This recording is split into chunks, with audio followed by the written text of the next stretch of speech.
Isang mahirap na bata ang nagngangalang Hera. Nakatira sa isang mahirap na pamilya. Dahil sa kahirapan ay wala silang makain. Minsan sinasaktan pa siya ng kanyang itay na puro inom ng alak lamang ang ginagawa. Ang kanyang inay naman ay panisugal. At sa tuwing ito ay natatalo, binubutaw niya ito sa kanyang anak na si Hera. Oy, Vera, asan kuya mo?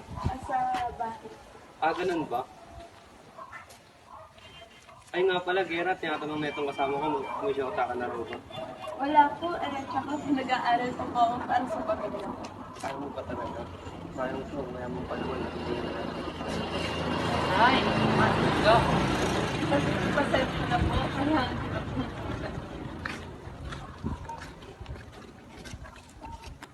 Habang ako ay pauwi na ay naririnig ko na ang itay at inay na nag-aaway. Sa buhay ko. Bakit ikaw? Puro sagot lang naman ginagawa mo ha. Nakakarinig kang babae ka. Ang sakit mo sa tenga. Ang kapal din ng mukha mo eh, no?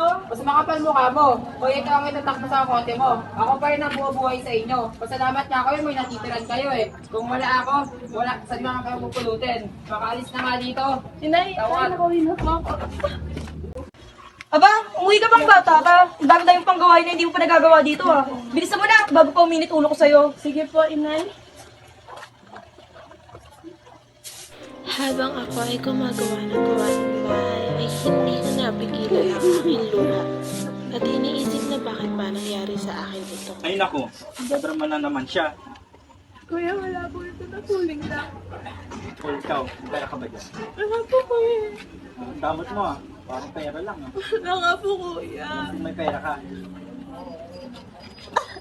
Damot mo ah. Hindi ako binubugbog eh.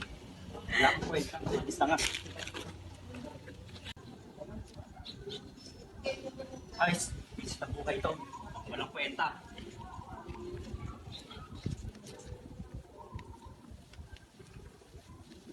Ay, pre! Bakit pala naman ah? Buka muna. Siya. Bisit kasi. Parang pera lang hinihingi ko. Dadamot ka. Alam mo, pre, may solusyon ako dyan. Ano na naman yun? Simple lang, simple lang pera. Siyempre naman. Pipilitin mo lang naman sa mga papayos mo. Si Gera kay Kevin, distant money. Habang ako ay naglilinis ay bigla na lang ako nakaramdam ng kaba. Dahil anong oras na at hindi pa rin umuwi sila inay at titay at may bigla akong malabog. Oh, kuya. Hanggang sa po pala.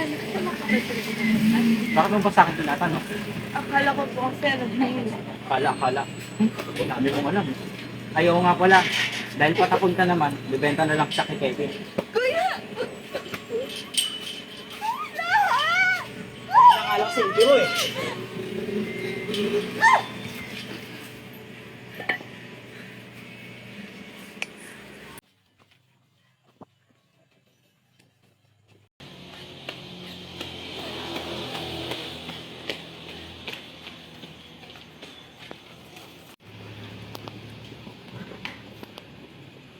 Nakasan na naman ako. Kasi, Takot na takot ako sa mga nangyayari at ako ay napalawa. At hindi na namalayan ang oras at ako ay nakatulog sa tinataguan ko. Sa aking pagtising ay tali-tali na akong tumakbo papalayo. Sa aking bayan na kinalaki. Ako ay napatbad sa isang parke at may malaking simbahan. Ang daming tao rito at mukhang masaya sila sa kanilang buhay. Gutom na ako, hindi ko na alam ang aking gagawin. Magdadasal na lamang ako sa malaking simbahan at doon na muna ako pansamantala magpapahinga. Habang ako ay nagdadasal na sana may tumating na biyayang pagkain para sa akin, na biglang may misteryosong lalaking tumingin sa akin sa simbahan. Opo, pwede po. Kahit pa man medyo may pilit, pero napag-isipan niya na susunod na lamang siya. Ako po si Kara. At dahil parang nagkakaroon siya ng karayaan, Ikinagdadala. at yung sinunod niya ay gumaling na siya. Kaya nga sa kanyang sinabi, sa ating unang pagbasa, Nagtatanong po. Gutom na po ako. Malayo pa po kasi ang na kung saan ay tinanggap niya. Nakakalungkot. Puspusin mo kami sa pag-ibig kay San Francisco naming Santo Papa at ni Pablo Ferri, yung aming obispo, at ang dalang kaparihan, mga religious leaders, at lahat na naririto sa pagdiriwang sa gabing ito. Maraming Alalahanin mo rin ang mga kapatid naming nahimlay na may pag-asa na sila muling mabubuhay. Gayon din ang lahat ng mga pumanaw. Gawan mo po sila patuloyin sa iyong kaliwanagan. Gawan mo po dapatin kaming lahat na makasama sa iyong buhay na walang wakas. Kaysa ng mahal na Birhen Maria, Pre, ano nangyari sa'yo? Ba't nagpataka? Nakakabisi, pre. Tapos na namin walang kwenta ng mga hanapin siya kahit sa siya. Pre,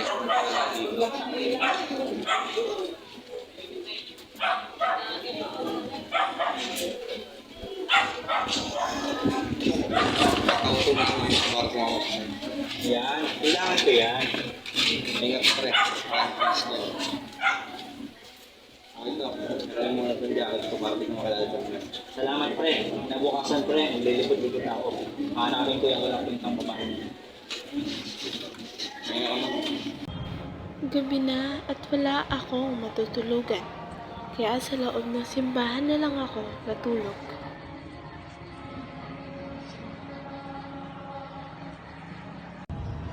Kinabukasan ay tali-tali ako naglibot sa parke at sa simbahan. Napag-isipan kong magbenta ng sampagita upang maibili akong pagkain ko para sa aking pang-araw-araw.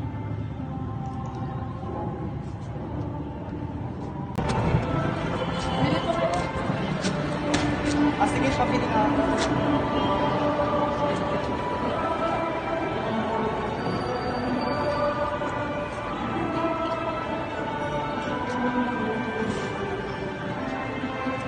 Pang-plastic ko pa po ba? Thank you po. Marami ang bumili sa akin ng sampagita at dumami na rin ang aking pera upang may maibili ng pagkain. Gabi na at kailangan ko ng kumain. Nagugutom na rin ako. Habang ako ay naglalakad upang pumili ng pagkakain, ay biglang pumunta sa aking likod. Hindi ka na lang maingay. Kuya, parang awa mo na po. Subok na sumigaw. Babaril ko itong baril na hawak ko. Ito. Sobrang sakit ng ulo ko sa pagkakahampas Ito sa na yung aking hinahanap mo. kuya. Saan yung Kaya pera nahimatay pinag-usapan? ako at may naririnig ang tila may kausap Ayoko na ng ng marami kuya. sinasabi pa. Bigay mo na yung pera. Hindi, babarilin kita dito. Hey, chill. Here. There you go. Bibigay mo rin pa rin. Papakala sa pa. O, ikaw na bahala dyan. Bahala ka na. Thanks to you, my brother. Ako ay nagising at nakatali na lamang sa poste habang ako ay nakahubad. Sinusubukan kong tumakas ngunit hindi ko ito magawa. Ano ba yan? Tayo na lang dalawa. Ang ganda. Ang gusto mo. Ang sarap. Hindi na matataas ka sa akin. Dahil sa akin ka na. Pala, init ng kuya mo sa akin. Ano ba yan? Wait. Hindi ako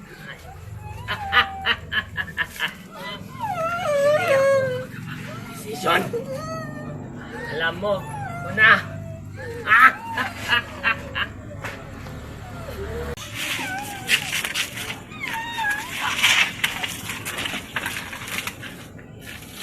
Ayos ka lang ba, Binibini? Maraming salamat. Kailangan makalsa tayo dito, Binibini. Paano mo nalaman na nandito ako? Hanggat dito na lang kayo. Mahirap ako. Mga dalawa. Dito ka lang sa tabi ko, pera. My life. I've lost everything. Now, you will now die by my hand! Na isang mahirap pagkatantay kong pag-ibig ganyan ang hinahanap.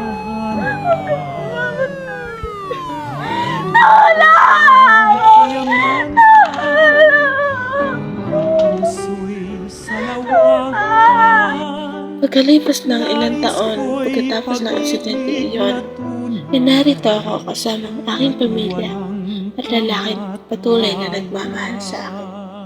Ako si Kera de los Santos at ito ang kwento ng aking buhay sa hirap ng aking dinanas.